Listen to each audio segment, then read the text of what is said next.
Propaganda, propaganda, propaganda. Down the rabbit hole we go.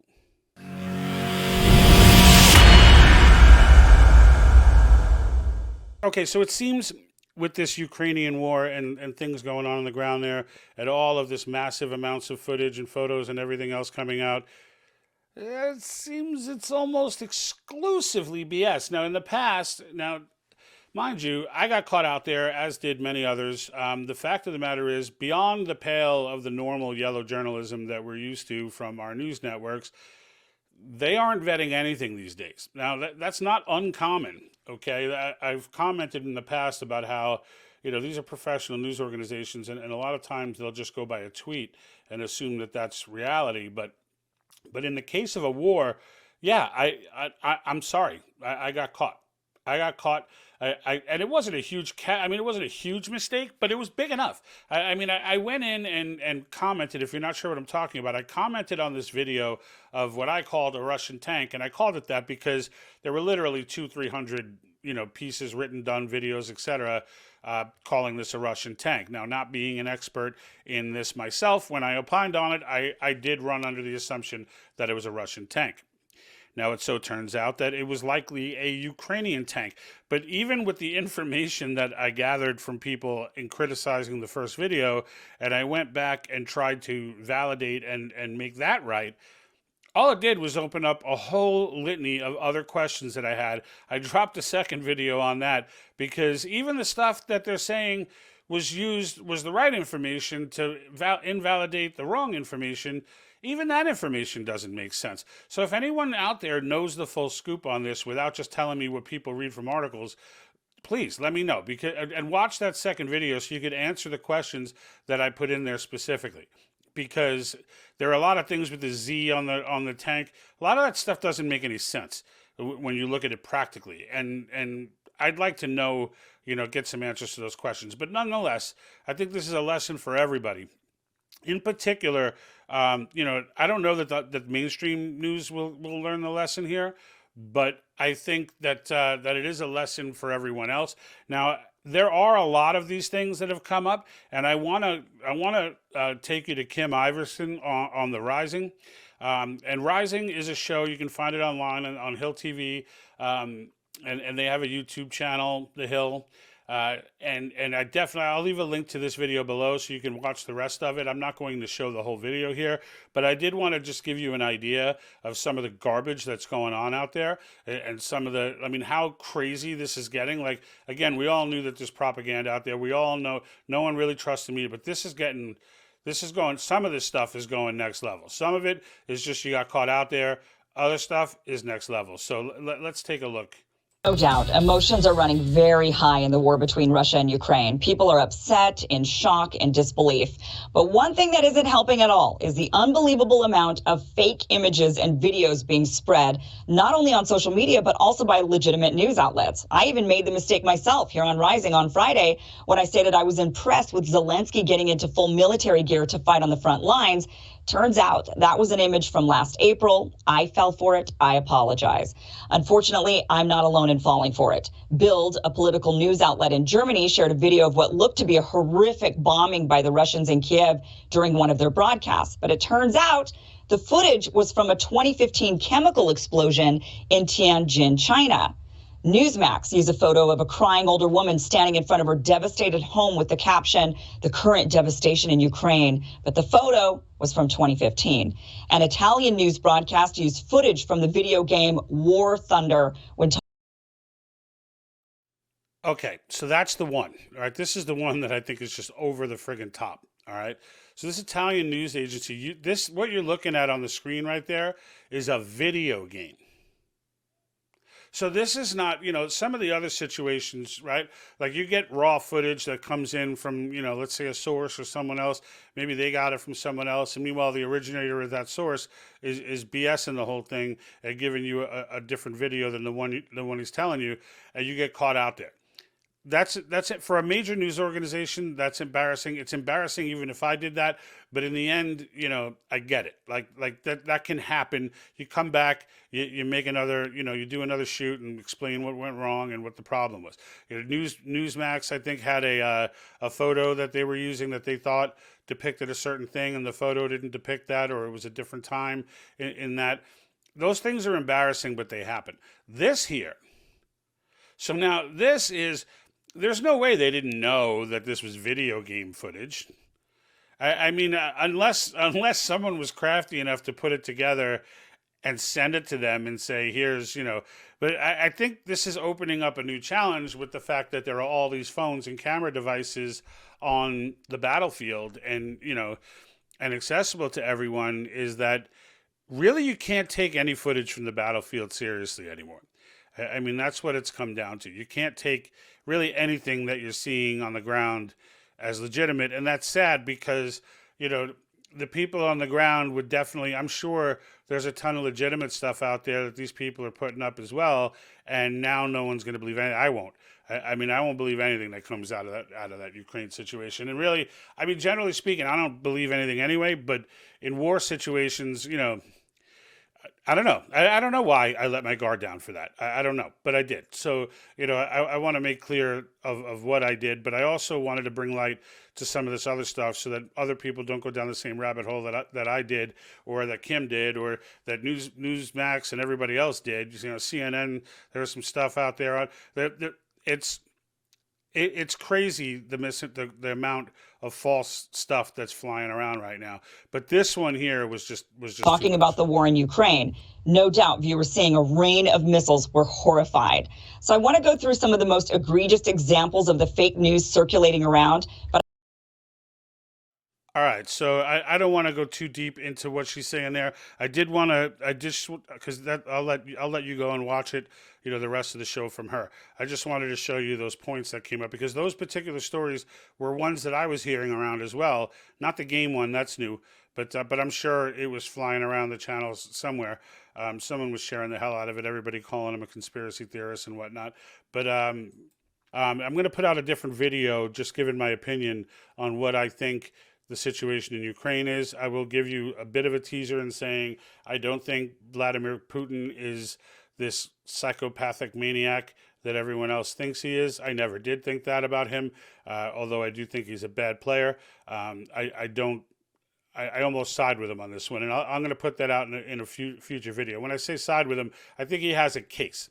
I think the reason this is escalating isn't necessarily his fault, with the exception of the fact that, yes, he is responsible for going in. But, I think the things that got us to this point could have been avoided, and they weren't. And we'll get into that in a separate video. But just to get back to this propaganda, so how do you know when something is real and when something isn't? And one of the things that I generally do, when I'm vetting stuff, which is kind of shameful for me to say now after just getting caught out on that Russian tank piece, but that doesn't happen to me often. But the fact of the matter is, when you're looking at something, when you're trying to look something up, a couple of tips. Okay, one, never use Google, ever. Under any circumstances, if you're looking for serious information. And I don't even mean that to dig Google. I mean it in a sense. Google's entire algorithm, their entire business model is to show you what they think you want to see. So if you're trying to get an objective opinion, that is not the place you want to go, ever. All right? And again, even get the conspiracy stuff out. Just their natural algorithm is going to show you only opinions that you're already in agreement with, and you'll just stay in an echo chamber forever. So get on a neutral search engine. DuckDuckGo is one that I always refer. I think it's been a great search engine for all intents and purposes. And that one will, you get on there, and the first thing you should look for is something that you don't agree with. So let's say Article 5, which is a big thing for us, right? So when I went down the research trail for Article 5, the first thing I did was I took a look at who's against Article 5. Because upon hearing it, I thought it was brilliant. So I'm like, all right, well, what are the arguments against this? And then I started watching all these videos and people talking about runaway conventions and all of these different things, right? And I absorbed it all, right? I absorbed it all. And for a moment, it all made sense, right? But then, after I spent a good amount of time looking at the point of view that I didn't believe, which was very close to changing my mind at that point, then I went and started looking up resources that agreed with it and thought that it was the right way to go. And lo and behold, they had arguments against the runaway convention, and conventionestates.com has a ton of them. We've got videos out that attack that theory now directly. But at the time, it really was just all on conventionestates.com. They were the main proponents. PragerU had some stuff out there. There were some other things, and then you'd have to go down the trail and start validating each side and be like, all right, well, which this side's claiming this. Let me see if that's true. This side is claiming this. Let me see if that's true. So, and it dug me into Madison's notes. It brought me to the Federalist Papers. It brought me to all these different things. And I ended up coming to the conclusion that Article 5 was absolutely the way to go. And that my initial instinct in this case turned out to be correct. But I can tell you, if Convention of States wasn't out there, the organization, and didn't have that wealth of information that they had on it to allow me to go down these trails and read Madison's notes and read the Federalist Papers and read all these things for myself. If they didn't have the organization out there to send me down that trail, I would have been sold on the runaway convention theory.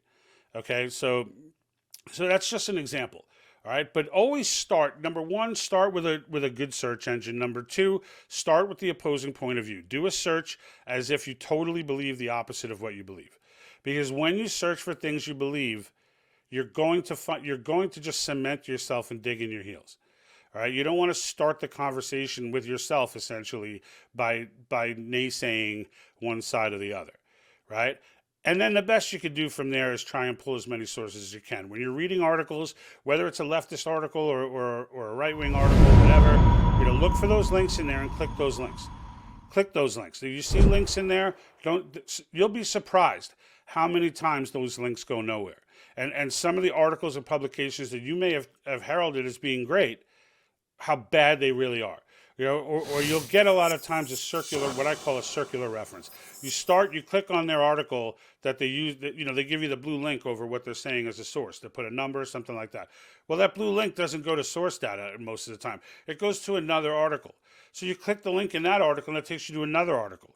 And you can literally follow it all the way down the trail to get back to the article that you're reading. That has happened to me before. All right. And it's like, well, who the hell sourced this? So understand and vet your publications that way. Now, I can tell you, after I've done this for quite some time over the years, Epoch Times is definitely a legitimate organization, especially when it comes to news on China. They have people in bed.